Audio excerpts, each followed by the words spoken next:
Sa kulungan ng bagsak ng dalawa umanong tulak ng droga na naaresto sa buy-bust operation sa San Jose del Monte, Bulacan, kinilala ang mga sospek na sina Julius Encomio at Joey Vergara.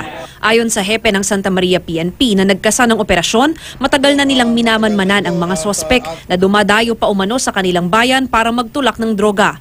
Nakuha mula sa mga sospek ang 32 gramo ng hinihinalang shabu na tinatayang nagkakahalaga ng 150,000 piso. Aminado naman ang mga sospek sa krimen. Aabot naman sa 630,000 halaga ng hinihinalang shabu ang nasabat mula sa umano'y leader ng isang drug group sa Gubat, Sorsogon. Kinilala ang suspect na si Rodel Entico na nasa drug watchlist ng PIDEA at itinuturing na high-value target.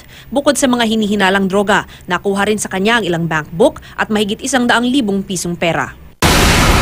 Timbog din sa buy-bust operation ang anak ng isang barangay captain sa Pasukin, Ilocos Norte.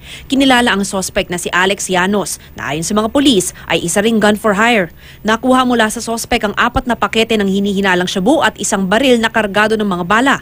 Itinanggi naman ng suspect ang mga paratang. Mav Gonzalez, GMA News.